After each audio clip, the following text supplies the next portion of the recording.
Isang magandang buhay na naman po para sa ating lahat. Magandang araw po ulit. Bali, ang ano ko po ngayon recipe ay giniling. So, simpleng giniling lang po ang ating gagawin. Tomato paste lang po. At saka, may bagong sarap, wasak na paminta, oyster sauce at liquid seasoning. So, yun lang po. Pero bago po ang lahat, tayo po ay magpasalamat sa Panginoon sa araw-araw na biyaya na pinagkakaloob po sa atin. Dahil pagising pa lang po natin, isang napakalaking biyaya na po ang kanyang ibinigay. Kaya marapat lang po tayo magpasalamat sa Panginoon sa araw-araw. Maraming salamat po, Panginoon, sa araw-araw na buhay na pinagkakaloob niyo po sa amin. Gabayan at ingatan niyo po ang bawat isa. Maraming salamat po. So, nag-iinit na po ako ng ating kawali. At lagyan ko na rin po ng ating mantika.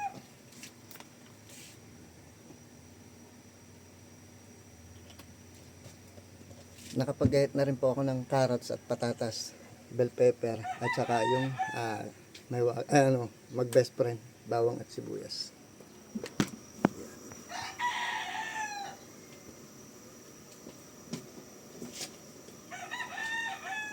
Lagay na po natin ang mag best friend, ang totoong mag best friend. Yan ang totoo, walang iwanan.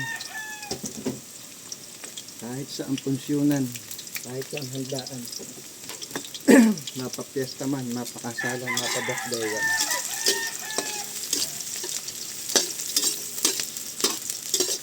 Palalabasin lang po natin ang aroma.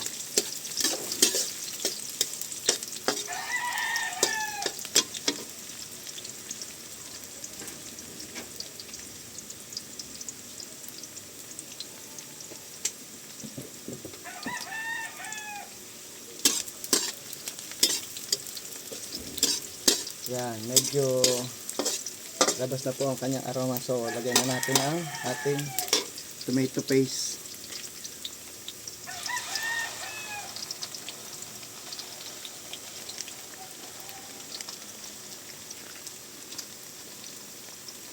Yan po tayo babase ng kulay at ng linamnam niya kasi mas maganda po ay ginigisa talaga ang tomato paste.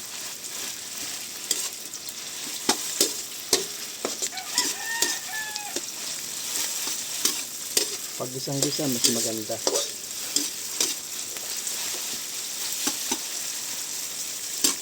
Lalabas po talaga ang kanyang lasa, linamnam, bango.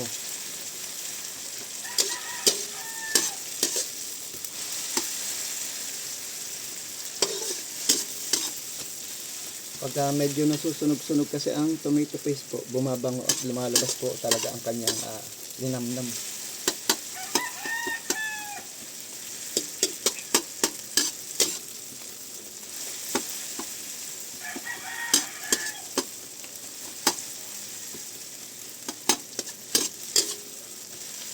Goods na po ito para sa akin. Kung gusto niyo naman ng mapula-mapula, pwede po yan. Igisa nyo pa tuloy-tuloy lang. Ito po ang ating giniling.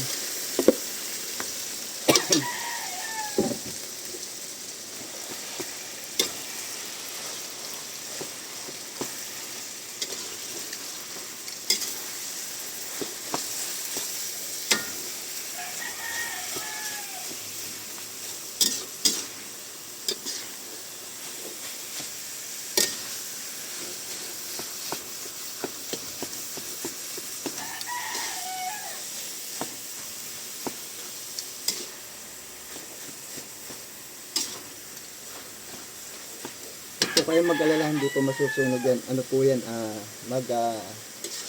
magtutubig o lalabas yung kanyang katas. Magsasabaw ng kanya.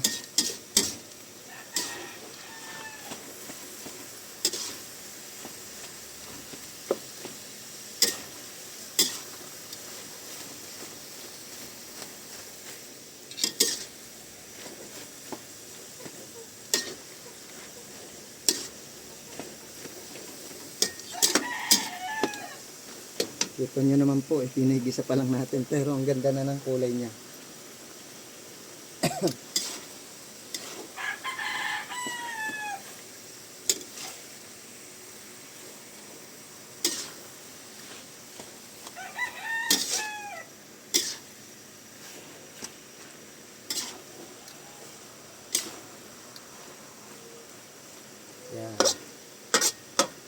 Bali, ang iaalat po natin dito ay patis. So, lagyan natin ng patis. Ito po.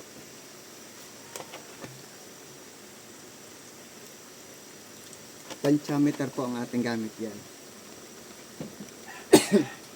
Excuse po. Lagyan na rin po natin ng mahiwagang sarap. Isa't kalahating kutsaritang maliit. Siyempre, ang kamag-anak ng mahiwagang sarap ang wasak na paminta. Isa't karingot na kutsarita.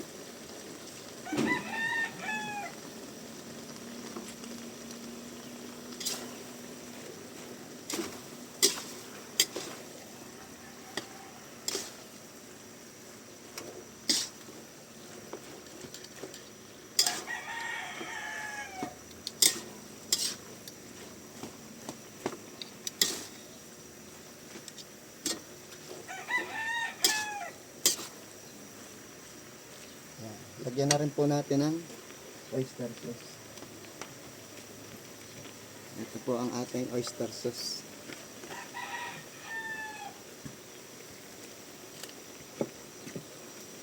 Yan. Sabi ko nga po, kung anong alam ko, yun lang po ay pakikita ko sa inyo. Excuse. Siyempre, liquid seasoning.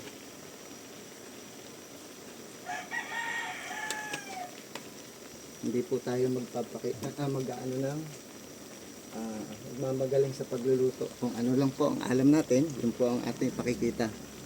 Worcestershire sauce. Ito po ay pampabango, pampalinamnam at pampasarap ng ating mga putahe or lutuin. Yan.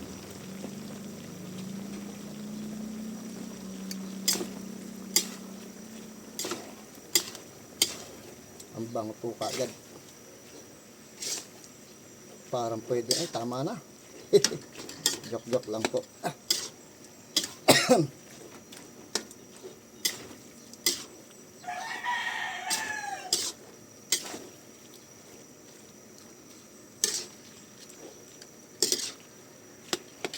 Ay, sabang ho ng ating recipe ito.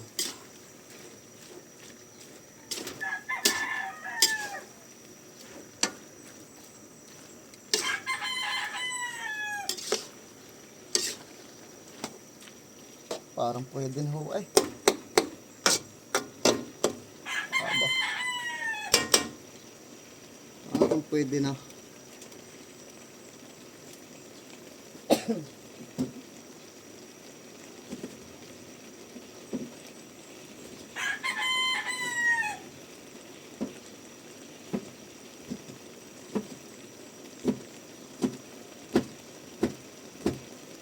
Gagayatin ko lang po ang ating bell pepper.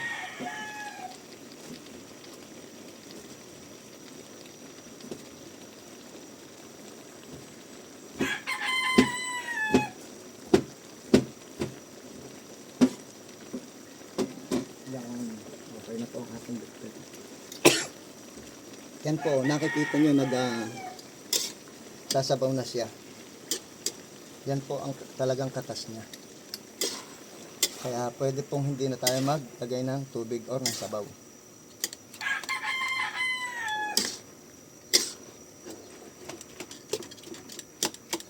Dahil nga po giniling to, so hindi ko na po pinirito ang ating patatas at carrots. Pwede na po natin ilagay.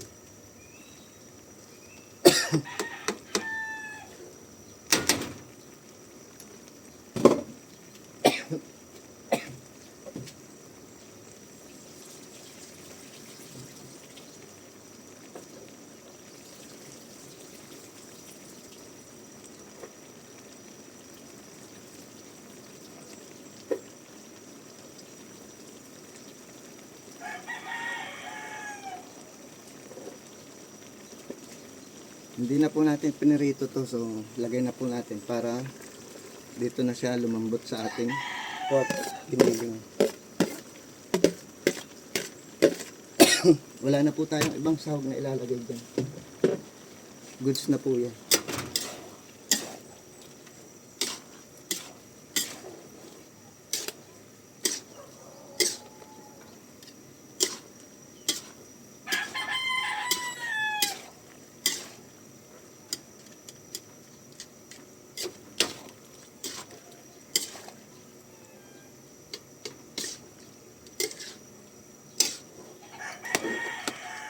na po tayo maglalagay ng ketchup, tomato sauce, or kahit ano pang ano dyan. Lagay na rin natin ang ating bell pepper.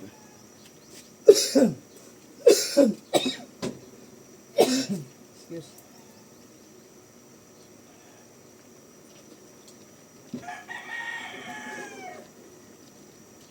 Bale, isa lang po ang ating mailalagay na bell pepper. Para po bumango na siya at lumasa na sa ating pork giniling.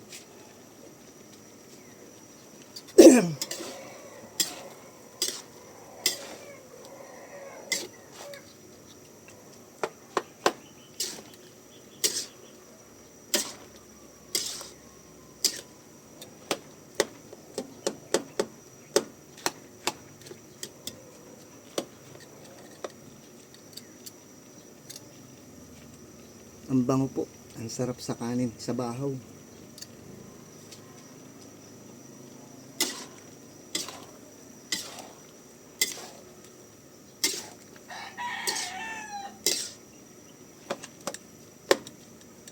Yan po ang ating pork giniling.